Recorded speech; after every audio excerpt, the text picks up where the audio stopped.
Yo, what is happening, everybody? Magnification. Today I'm here, guys, with Jojo's Bizarre Adventure, episode 8. Last time on Jojo's Bizarre Adventure, we tortured the shit out of Zucchero-san. That shit was fucking amazing. Bro, let me tell you guys that I already saw hundreds of different fucking parodies of the torture dance, okay? I fucking love it. That's such a big meme.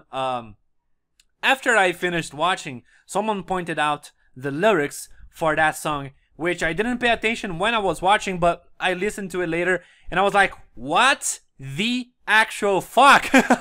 Bro, the lyrics!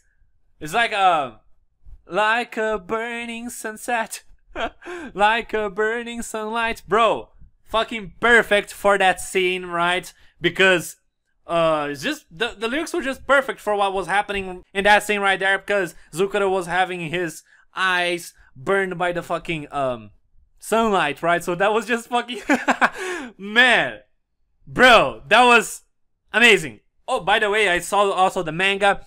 I saw the manga version of the torture dance, and in the manga it was like so quick, right? It was just one page, a few panels that made the torture dance.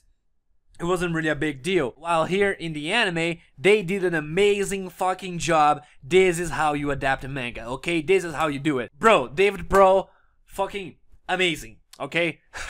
I really loved that. So I really hope they keep this up, you know, doing this amazing job that they have been doing in adapting Jojo. Just amazing, okay? And yeah, other than that, we also had Zucchero's partner, which we don't know his name yet, I think.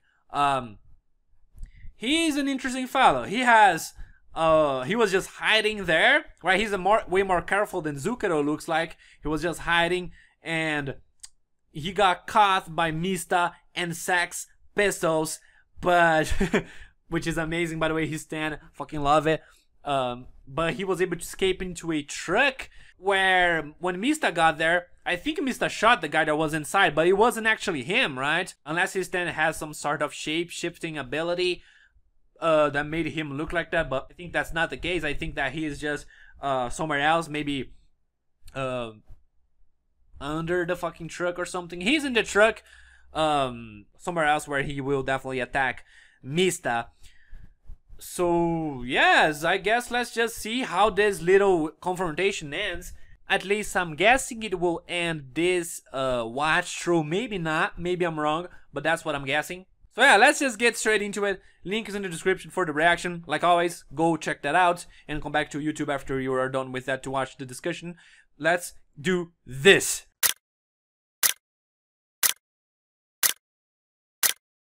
Alright guys, for some reason the file that I had here didn't have a next episode name like it usually has. So, whatever. I guess that we're gonna find out what the name is next time we watch this. So guys, that episode was fucking good. We start out with the fucking backstory for Mista, which was just, man, fucking good. Okay, what the fuck, this show, this part of Jojo's, I really hope we get a backstory for every member of the crew. I am especially interested in seeing Bruno's backstory, okay, Bucciarati-sama, best character ever. I mean, what the fuck? But yeah, Bucciarati, man, cannot wait to see his backstory. Fucking Fugo and Narancha. Well, we have Fugo. Who else do we have? Fugo, Narancha? Yeah, that's pretty much it, right? Fugo, Narancha? Yep. So yeah, Fugo and Narancha are the only ones left in Bruno, right? So, of all of those, of course, I'm more interested in seeing Bruno's, but I feel like maybe he will be the last one. I'm just getting that impression, you know? That he will be the last one to have his backstory fucking show to us. But between Narancha and Fugo, I'm more interested in Narancha's backstory, so I hope they go there sooner, okay? But you know, you never know, I might start liking Fugo. We just haven't seen anything from him yet, pretty much, other than that he likes to beat Narancha up because Narancha's dumb and he can't handle dumb people, apparently. So yeah, I'm just fucking excited for that. But this backstory was, like I said, fucking good. Really good, bro. How the fuck? The guys back then trying to rape a woman, and Mista, he just fucking stepped up to it. That was the first time he like he did something like that, I think, right? Straight up, he said he himself was surprised by how he was like calm during that, fucking a bunch of people shooting at him, and he was just like calmly walking towards that guy, and then they kept shooting, and he just attacked him, took the fucking pistol, they kept shooting, he was loading the pistol, they kept shooting, didn't hit one shot at all. I'm sorry guys, that was just so good, bro. Like, what the fuck? And then he just fucking shot a perfect shot in each one of them. Fucking cool. So, the backstory was amazing, okay? The backstory was good as hell.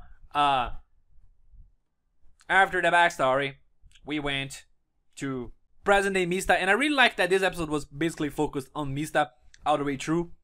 I thought maybe Giorno was gonna show up at the end or something. You know, especially when Il Vento de Oro started playing. I think that's how we pronounce it, but you know, Giorno's theme started playing. I was like, what the fuck, is Giorno around or something? But no, they just played that theme for Mista being a badass. So interesting. That means it's not like a theme that is exclusive to Giorno, right? There's also another theme that is really good. That I think is it Mista's theme, or is it just, you know, the Joe Bro theme? Basically, I don't know. But there's a theme song that they're playing a lot, and it's fucking cool. But yeah, man, fucking, we got that confrontation. He was shooting the guy, and wait up, let me see what the name of his stand was, because I already forgot. I think that may be most likely a musical reference, right? It's a very, very interesting name, and it's probably a musical reference that I don't know of. Okay, Kraftwerk is a band, German band, interesting. Definitely gonna check them out. Okay, it's from the 70s apparently. Alright, interesting. So, okay, this guy was confident as hell, right? The stand user.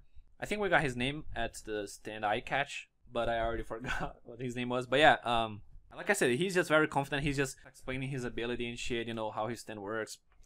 At first I was confused by the fact that he got shot and he was still alive. We saw that before with shit like vampires, you know, and this is Jojo, so like what? So like, you know, you'll never know when vampires are gonna come back in Jojo. So I'm always with my eyes open for them. But yeah, that was just really cool, you know.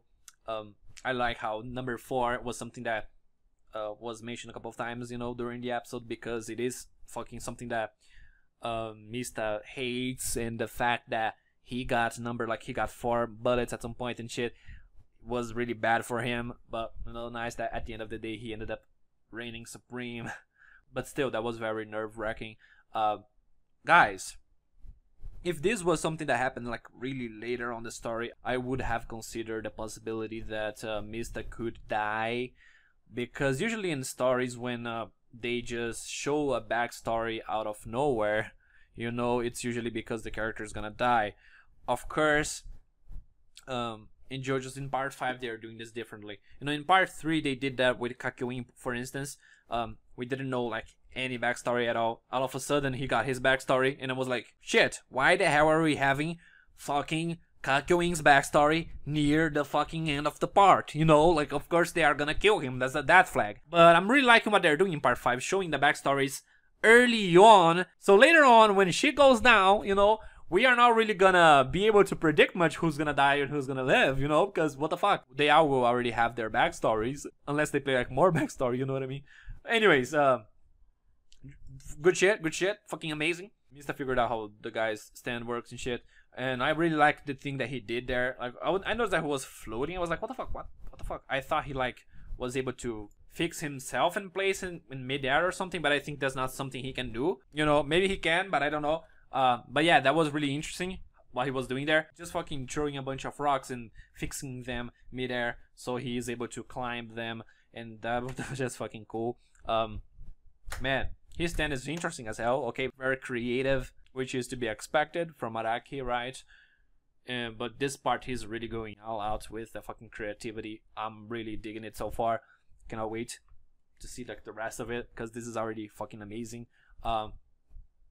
So yeah, I thought this was gonna end here. The next episode is gonna be a direct continuation of what is going on right now, which is cool. I'm feeling like this part will have that a lot, honestly, because part 4 was more of a stand of the week kind of thing, you know, part 3 as well, while part 2, for instance, was more of a linear story, you know what I mean?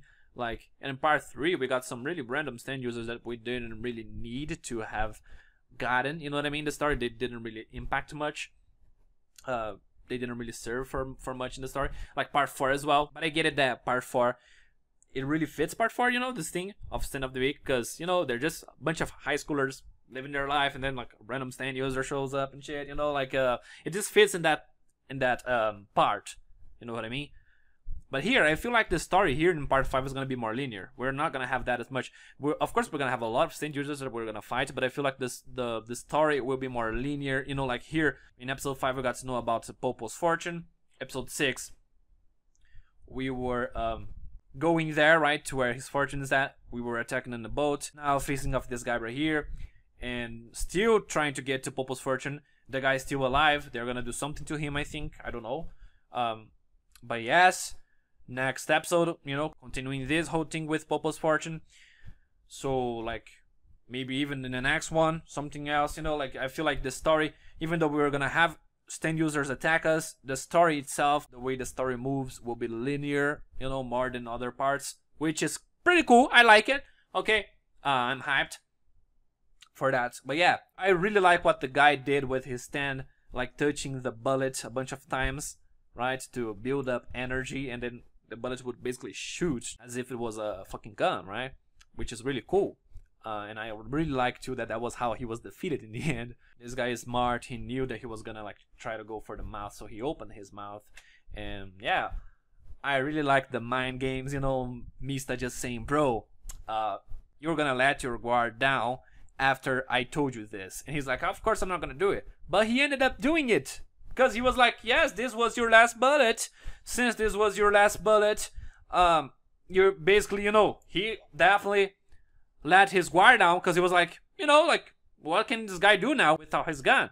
But he had no idea that Sex Pistols would just take that bullet and attack him. I thought he was gonna go for the eyes, to be honest with you, because even if he could fix the bullets in place when it hit his eyes, it would still fuck his eyes up, right? You know, I thought that was what he was gonna do, but no, he did something even more big brain. He fucking shot the same place that he shot last time, so the bullet that was there was moved even further into his body, which like got to his brain, I think, or something. So now he's really fucked. I thought he was dead. Apparently not. Guys, I think I'm just gonna finish this video off, okay? I didn't really go a lot in depth here, but yeah, this whole thing here at the end with the guy was funny. The truck driver, he's like, next time I'm not just gonna do what they tell me to do. And then Jojo comes in and is like, go to the top of the mountain now. And he's like, okay, I'm gonna do it. So that was funny. And what the fuck, what is gonna happen now? Why the fuck is Jojo going there when Mista is just here? What the fuck? Guys, like I said, I didn't really go a lot in depth into this episode, mostly because I didn't really have a lot of time here. And my computer recently, it has been a little bit weird, okay? By the time I'm recording this video, my computer has been a little weird. It has like been getting some random blue screens and shit. So I'm really scared of doing a big ass video and get a blue screen while I'm discussing or something, you know, so I'm gonna watch out for that. But yes, guys, hopefully I can fix that. I think I'm trying a bunch of things and it looks like it's fixed for now. Like, you know, the problem didn't happen today yet, but I'm keeping my eye out, you know what I mean? I'm not 100% trusting my computer yet. So yeah, guys, if you enjoyed this video, hit the thumbs up, comment down below what you thought, subscribe to the channel if you're new, and I'll see you all next time. Thanks a lot for watching. Peace.